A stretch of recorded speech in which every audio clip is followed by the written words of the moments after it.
I loaded up some 8-bore pinfire today. I finally got the custom mold.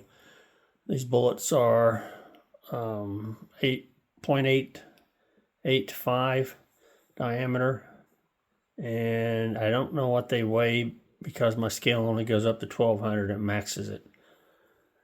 So the company that made the mold didn't say how much it weighed, how much they weigh, so I have to do something else to find out what they weigh. That's a 45/70 for scale.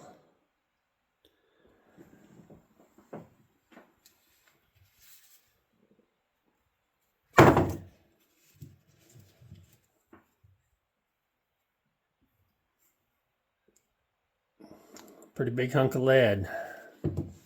We'll go out and shoot him for a little bit and see what happens.